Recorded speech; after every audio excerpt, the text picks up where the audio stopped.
2장입니다. 사도행전 2장 1절에서 4절까지 말씀입니다. 신약 188페이지에 있습니다. 사도행전 2장 1절에서 4절까지 말씀입니다. 다 같이 하나님의 말씀을 받들어 읽겠습니다.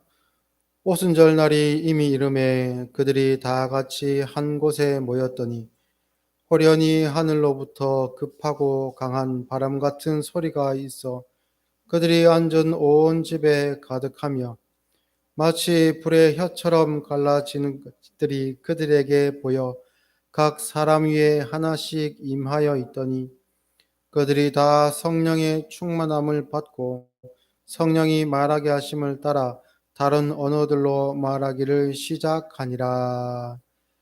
아멘. 오늘은 성령 강림 주일입니다. 유대인의 절기로는 오순절 또는 77절, 다른 말로 또한 맥추절이라고 일컫기도 하는 절기입니다.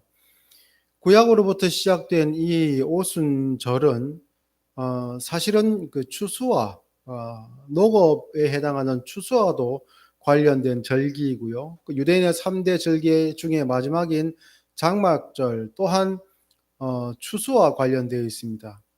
그런데 이것이 단순히 그 농사와만 연결된 것이 아니고 그것은 출애굽 사건에서 하나님께서 이스라엘 백성들을 구원하셨던 그 사건과도 밀접하게 연계되어 있고, 그래서 1년 이렇게 이제 절기를 따라 생활하는 이스라엘 백성들이 그 절기를 지킬 때에 1년 추수의 스케줄뿐만 아니라 그 절기를 지킴으로 하나님께서 우리를 구원하셨다는 그 사실을 매해마다 다시 되새길 수 있도록 그렇게 절기를 하나님께서 정해 주셨습니다. 그리고 이 오순절 절기에 예수님께서 물론 구약의 선지자들로 통해 하나님께서 약속을 해주셨지만 성령님께서 예수님의 약속대로 오신 것은 그 의미가 크다라고 할 수 있습니다. 그래서 우연히 하필이면 이 오순절날 성령님께서 임하신 것이 아니고 하나님의 계획을 따라 예수님이 6월절 어린 양이 되셨고 성령님께서 오순절에 이스라엘 백성들 그 모인 자들에게 영적 이스라엘에게 교회에게 임하셨다라고 우리가 이해해 볼 수 있습니다. 때는 오순절인데요. 오순절은 6월절로부터 시작해서 49일 뒤, 그러니까 7번째 주가 지난 그 날입니다.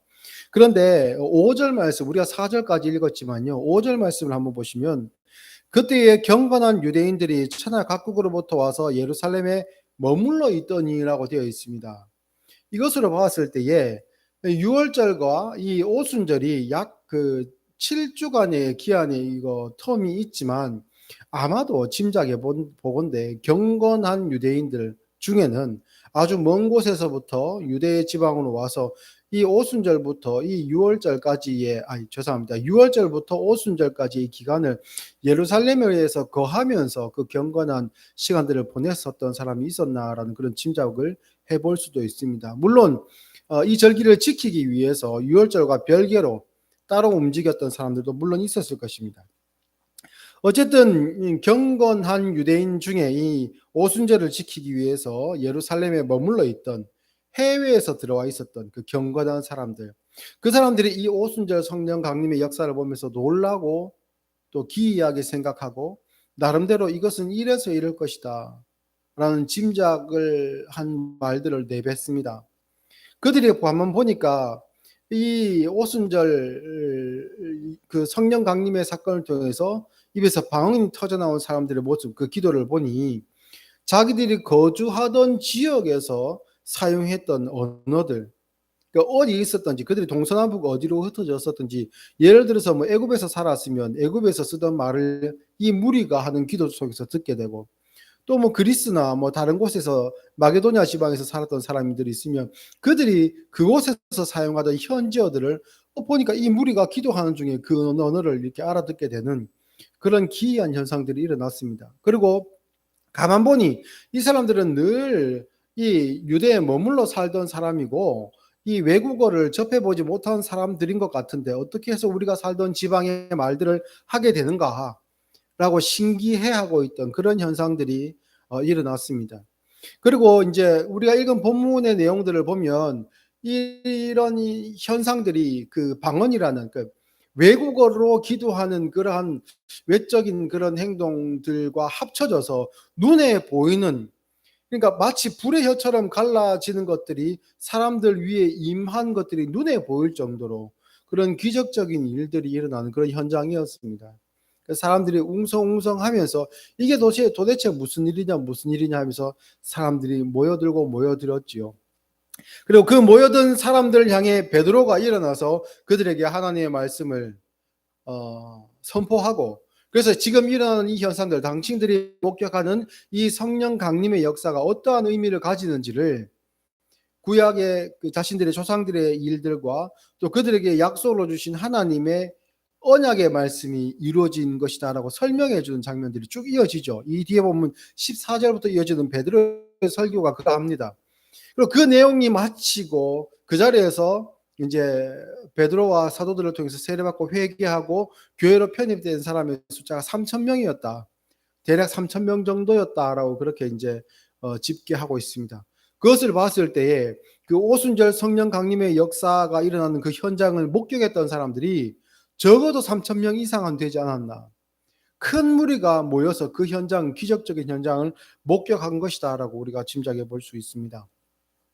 그러면 이제 우리가 오순절 성령 강림의 역사가 가지는 의미, 왜 이것이 오늘날의 교회는 이날을 기념해야 되고 그 무게의 경중을 따질 때에 부활절이나 성탄절 또는 추수감사 주일과 비교했을 때도 그것이 전혀 손색 없이 우리가 동일한 무게감을 가지고 이 절기를 지켜야 되는지, 이 주일을 우리가 의미를 되새겨야 되는지를 우리가 오늘 말씀을 통해 살펴보도록 하겠습니다. 크게 세 부분을 나누어 가지고 살펴볼 건데요. 첫 번째는 창세기에서 바벨탑 사건을 이제 통해서 살펴보고, 두 번째는 시내산에서 율법을 받았을 때, 십계명을 받았을 때의 사건과, 세 번째는 요엘 선지자에게 주신 성령 강림의 예언 사건, 이 세 가지를 통해서 간략하게 한번 살펴보도록 하겠습니다. 먼저 바벨탑 사건입니다. 바벨탑은 사실 그 창세기 11장에 등장합니다. 그리고 11장 이후에 11장의 제일 마지막 부분에 아브라함이 등장하고 12장부터 시작해서는 아브라함의 이야기가 쭉 이제 이어지게 되죠. 하나님께서 이 11장의 바벨탑 사건이 있고, 그리고 그 바벨탑 사건을 통해서 하나님께서 그 모인 자들을 보면서 참 얘들은 안 된다.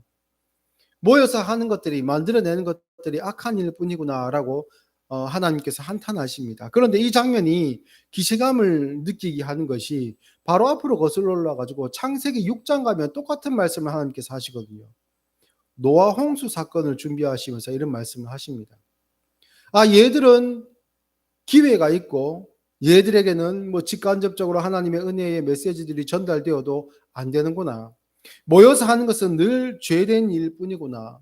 모여서 그들이 모의하고 계획하고 세우는 일들은 전부 하나님에 대해서 대항하는 일들 뿐이구나라고 하나님께서 말씀을 하십니다.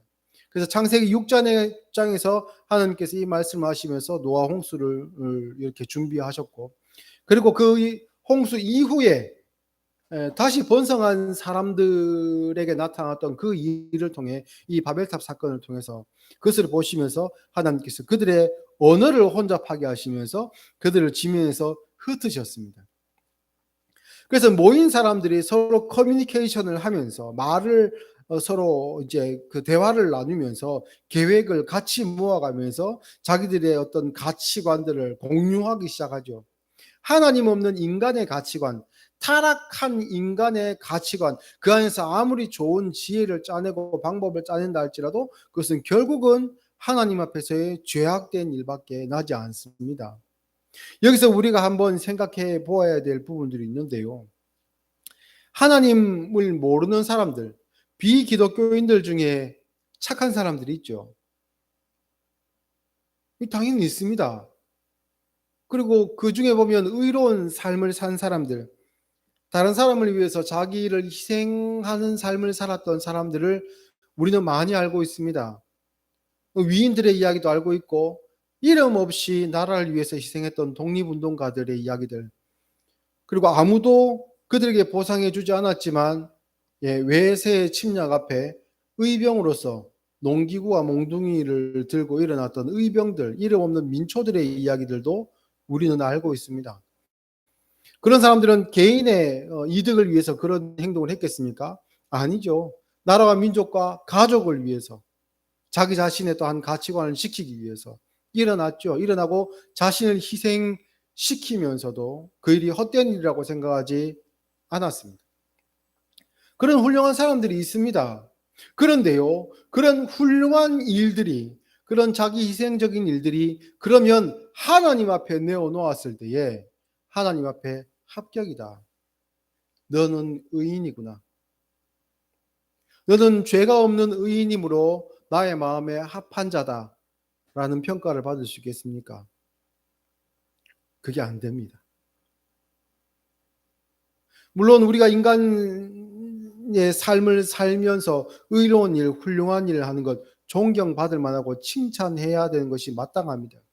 그러한 행동들은 더 권장해야 되고, 믿는 사람이든 믿지 않는 사람이든 간에 그러한 일들은 다른 사람들의 본이 되어서 이 사회가 더 정직하고 더 건강한 사회로 나아가야 되는 것이 맞습니다. 그러나 구원의 문제에 있어서 그런 행동과 사람들이 하나님 앞에서 구원 얻을 수 있을 자격을 취할 수 있느냐는 겁니다. 안 되죠.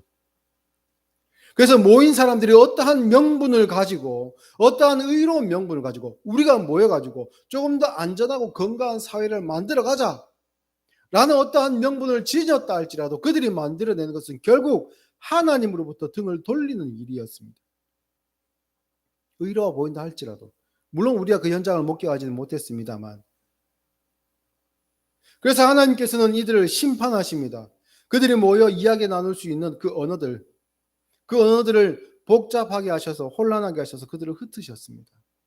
더 이상 이 일을 행하지 못하도록, 땅의 이름을 더 내지 못하도록, 모여서 흩어지지 아니하고 더 세력을 강화하여서 자기들의 가치관을 더욱 견고히 하자라는 그 계획을 하나님께서는 흩으셨죠. 그래서 이것은 1차적으로는 심판의 모습이지만 또한 다른 모습으로 생각하면 그 인간들조차도 불쌍히 여기신 하나님의 은혜의 손길이었습니다. 더 이상 그들의 가치관을 견고히 하지 못하도록 연약하게 함으로 말미암아, 그들을 흩어놓으심으로 말미암아 그들의 죄악이 하늘로 치솟지 않도록 하신 하나님의 은혜다라고도 할 수 있는 것이지요. 그런데 하나님께서 이들의 모든 마음으로 생각하는 계획들이 항상 악할 뿐임을 하나님께서 보시고 그들을 흩으셨는데, 그런데 하나님께서는 이 언어를 혼잡케 하신 심판에 해당하는 이 일을 하셨음에도 불구하고 이제는 달라졌죠. 이들은 모이면 원래 무슨 생각합니까? 그 모든 계획이, 그 마음으로부터 모든 나타나는 생각들이 전부 악할 뿐이었던 존재들이었는데 모여서 하면 할수록 시너지가 일어났죠. 그런데 이제 그렇게 흩어졌던 자들을 하나님께서 다시 모으십니다. 그러면 이전에 모여서 하는 그 모든 생각과 말과 계획들이 악한 자들이었는데 이제 하나님께서 이들을 다시 모으신다는 것은 어떤 의미겠습니까? 그게 바뀐 거죠. 오순절 성령 강림의 역사를 통해 그 자리에 모여 있었던 자들, 하나님의 은혜를 입었던 자들이 바뀌었다는 겁니다. 그들을 하나님께서 변화시키셨다는 겁니다. 그래서 그들은 이 다음부터는 하나님께서 모으게 하신 그들이 더욱 모이게 됩니다. 그래서 2장 46절 47절 말씀을 보면 날마다 마음을 같이하여 성전에 모이기를 힘쓰고 집에서 떡을 떼며 기쁨과 순전한 마음으로 음식을 먹고 하나님을 찬미하며 또 온 백성에게 칭송을 받으니 주께서 구원받는 사람을 날마다 더하게 하시니라. 모였는데 날마다 모였고 또 모이기를 힘써 했는데 이들이 모여서 죄악된 일들을 만들어내는 것이 아니고 이들이 모여서 하나님을 찬미하였다. 하나님께 영광을 돌렸다.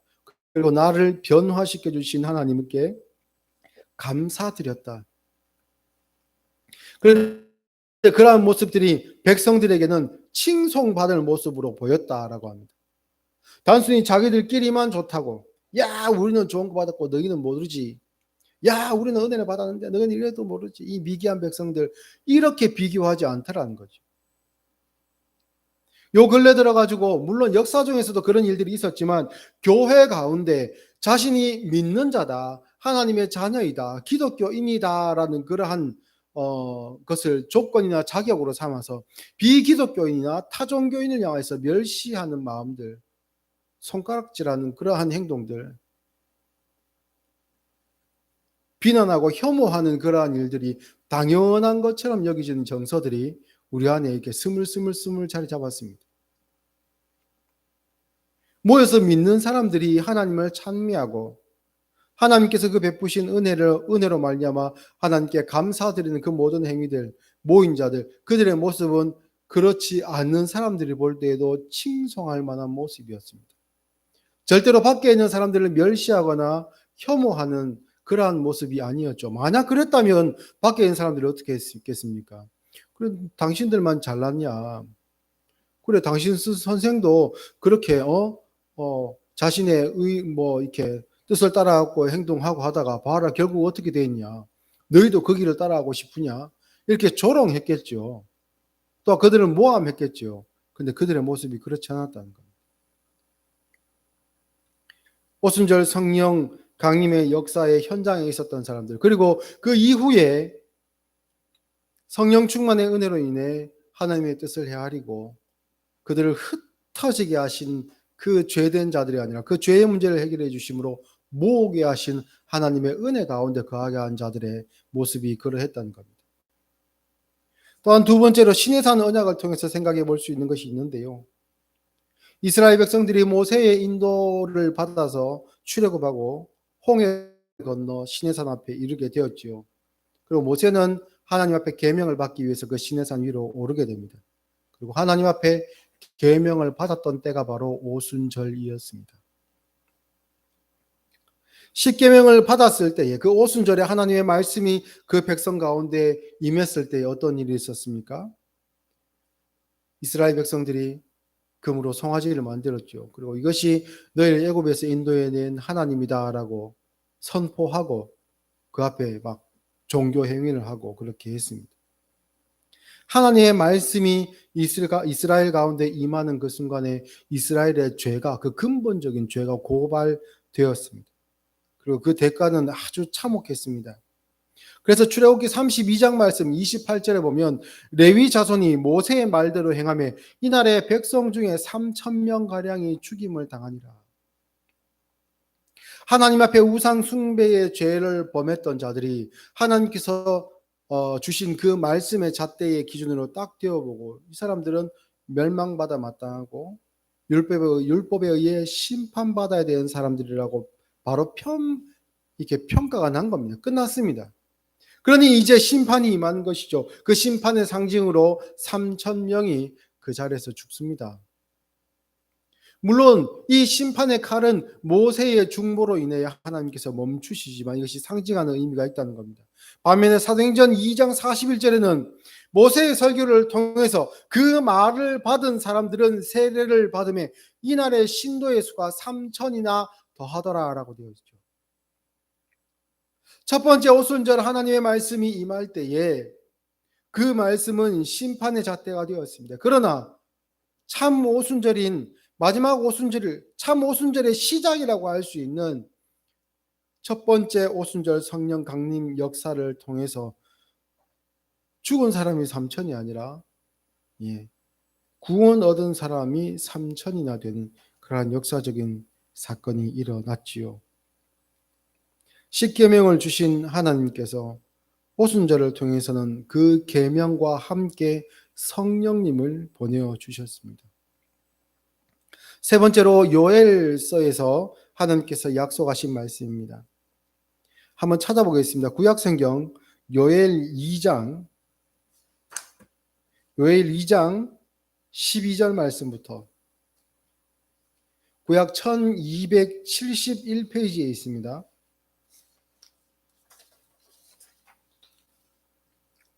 요엘 2장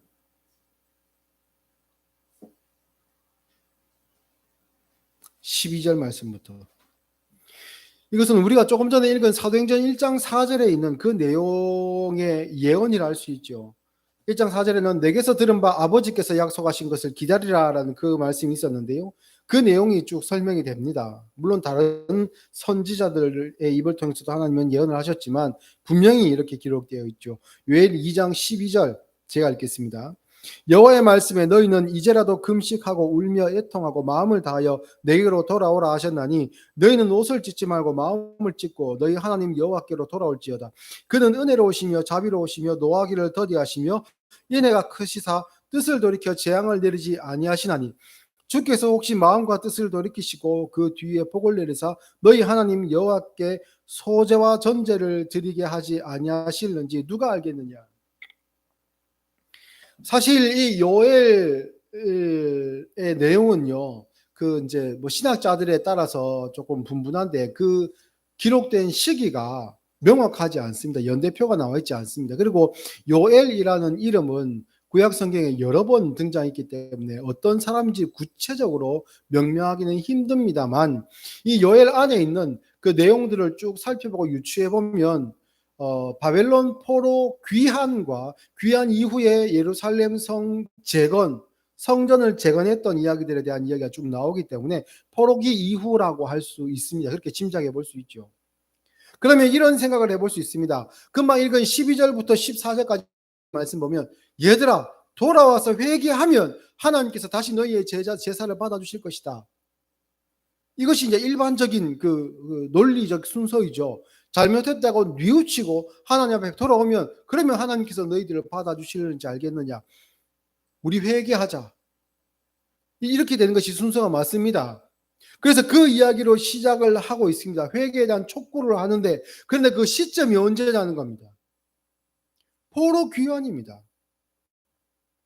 이미 하나님께서 이스라엘 백성들을 심판하사 이들을 바벨론의 포로로 팔려가게 하시고 그 횟수가 찰 때까지 하나님이 기다리셨습니다. 그리고 강제로 이 하나님의 약속의 땅인 이 가나안이 안식하게 하시고 그 때가 차자 하나님께서 이 백성들을 다시 불러오셨습니다. 이게 불러오신 것 자체가 이미 이 남유다로 돌아온 예루살렘으로 돌아온 것 자체가 하나님의 회복의 시작이라는 겁니다.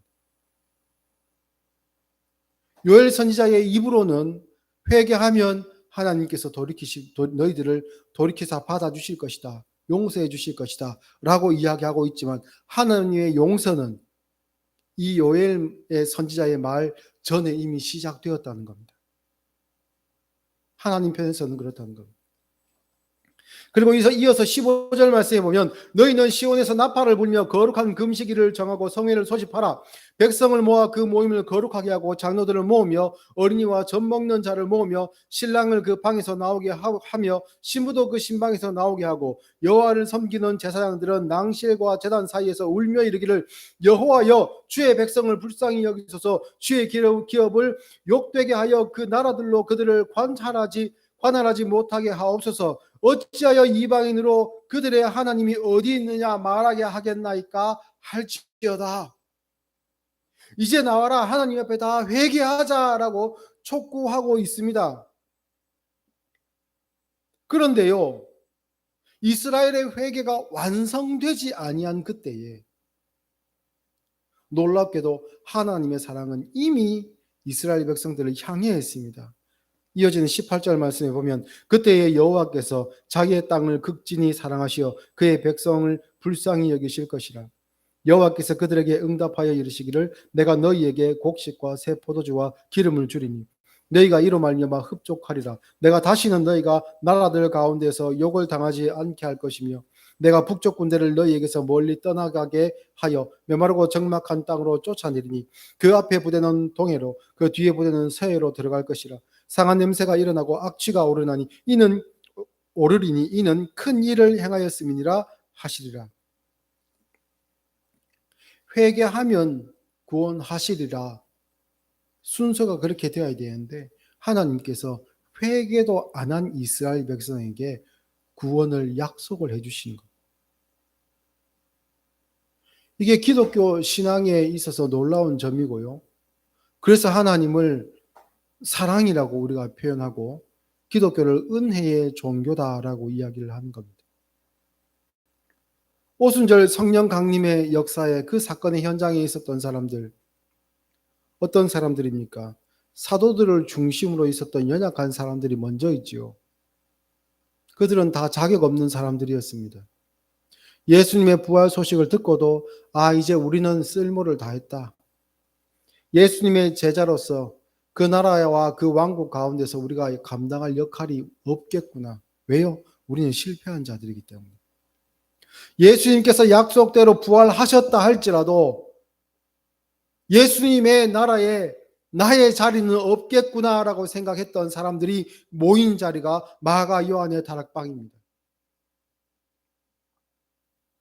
그런데 그 사람들에게 하나님께서 약속하신, 예수님께서 약속하신 성령 하나님께서 임한 것이죠.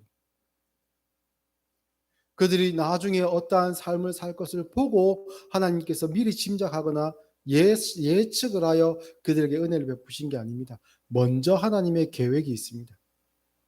먼저 하나님의 약속이 있습니다.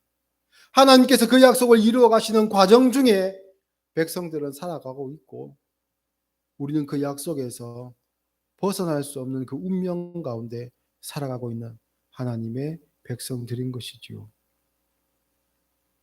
사랑하는 성도 여러분, 하나님의 이 말씀을 꼭 기억하십시오.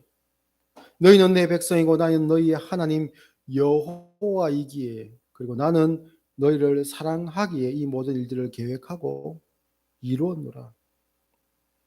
여기까지 내가 너희에게 약속한 바가 하나도 어긋남 없이 다 이루어진 것처럼 마지막 약속 또한 이루어질 것이다.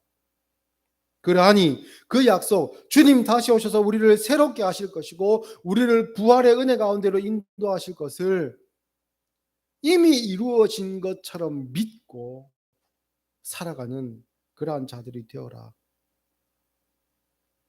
하나님은 우리에게 그러한 말씀을 오순절 성령 강림 기념 주일은 오늘을 통해 우리에게 다시 주시는 것으로 여러분 꼭 기억하시기 바랍니다. 하나님은 참으로 사랑의 하나님이시고 하나님은 우리 앞서 행하시는 하나님이십니다. 우리가 교만한 말로 하나님 앞에 이럴 때는 이렇게 하고 저럴 때는 저렇게 해주시는 것이 유익입니다라고 기도하지만 하나님께서는 그 기도를 다 들으시고 어리석은 우리의 기도와 우리의 어떤 좋은 대로 행하시는 것이 아니라 우리가 나기 전부터 계획하신 하나님의 섭리대로 하나님은 일을 진행시켜 나가십니다. 그래서 우리가 안전한 겁니다. 우리의 요구대로 하나님께서 다 들어주지 않으시기 때문에 우리의 필요대로 하나님께서 응답하시기 때문에 우리가 안전한 겁니다. 성령께서 함께 하시는 삶, 성령께서 거하시는 하나님의 전으로서의 삶을 사실 수 있는 우리 모두가 되었으면 좋겠습니다. 그래야 우리가 날마다 모여 하나님의 은혜를 찬미하는 그런 모습을 백성들이 볼 때에 우리를 칭송하고 그리고 우리의 모임 가운데로 그들이 들어오므로 우리가 누리는 은혜를 그들도 누릴 수 있는 그러한 역사들이 우리 새순교회를 통해 나타났으면 좋겠습니다. 그날을 꿈꾸고 그러한 시간들을 하나님께서 먼저 계획하고 가고 계시니 우리 또한 순종하며 갈 수 있는 하나님의 귀한 자녀들이 다 되었으면